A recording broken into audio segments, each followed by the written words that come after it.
ஸ்ரீவைகுண்டம் தொகுதியில நீங்க வந்து களப்பணி செஞ்சுட்டு இருக்கும்போது, சில விஷயங்கள் வந்து இந்த பகுதிக்கு நம்ம செஞ்சே ஆகணும் அப்படின்னு இருக்கலாம். அது வந்து இன்ஃப்ராஸ்ட்ரக்சர் டெவலப்மெண்ட்டா இருக்கலாம். அல்லது ம். அந்த மக்களுக்கான வாழ்வாதாரத்திற்கான ஏதாவது ஒரு விஷயமா இருக்கலாம். ம்.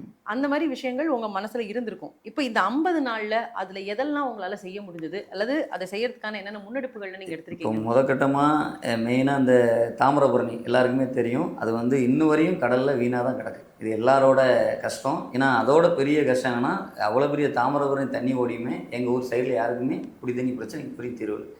இருக்கிற எல்லா 75% கிராமங்கள்ல தண்ணி வசதி கிடையாது. குடிக்க தண்ணி கிடையாது. தூத்துக்குடி இன்னைக்கு தான் மாவட்டமே அப்படிதான் இல்லையா கிட்டத்தட்ட? இதுதான். ஆனா அத சரி பண்ண முடியும். அத யாரும் பண்ணல. இப்போ அந்த இதில வந்து இப்போ தமிழக கட்சி தலைவர் வந்து உடனே ஆக்ஷனா எடுத்து கையில வந்து இப்ப எல்லா பக்கமும் தண்ணி பிரச்சனைய படிப்படியா பண்றாங்க. இப்ப இந்த 50 நாள் தீர்வுல வந்து நெறைய பக்கம் தண்ணி பிரச்சனை, அந்த ரோடு இதெல்லாம் உடனே போடுறதுக்கான ஏற்பாடுகள், அந்த பழைய வேலைகள்லாம் வேகப்படுத்தி செய்றாங்க. எந்தெந்த இடத்துல என்னென்ன தேவை, மக்களோட குறைய நேரடியா கேட்டு செயல்படுத்துறாங்க. அடுத்து நமக்கு மெயினா இன்னொன்னு என்னன்னா, இது வந்து விவசாய பகுதி. ஸ்ரீவைகுண்டம் தொகுதினாலே 80% விவசாயம். கிட்டத்தட்ட தமிழ்நாட்ல வாழை விவசாயத்தில ஏரியா வந்து ஸ்ரீவைகுண்டம் தான். இப்போ அந்த இடத்த நாங்க இழந்து 2 இடத்துக்கு வந்திருக்கோம். அதேமாரி 2 விளைச்சல் விளைஞ்சது. ஏன்னா அது முழுக்க விவசாயத்த மட்டும் தான் நம்பி இருக்கு. இப்போ இது தளபதி விஜய் அவர்களோட ஆட்சியில இது மாற்றம் வரும். இதே இந்த 2 விளைச்சல வந்து திருப்பி கொண்டு வர முடியும். இந்த வாழை விவசாயத்தையும் முதன்மையா கொண்டு வர முடியும்.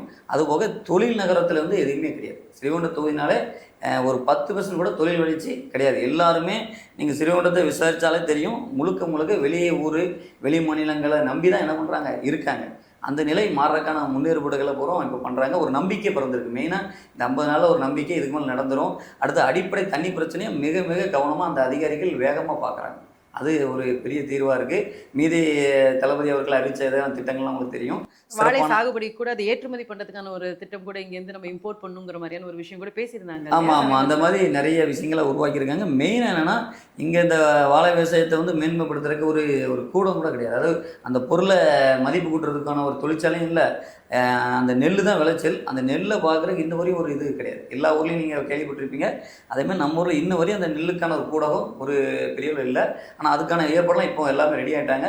இப்போ அடுத்த இன்னும் ஒரு 1 1/2 மாசம் பட்ஜெட்ல அப்டேட் ஆகி முழுமையான தீர்வு வரும். இது தொகுதிக்கு கிடைச்ச இது மட்டும் இல்ல, நம்ம தமிழ்நாட்டுக்கே கிடைச்ச ஒரு வாய்ப்பு.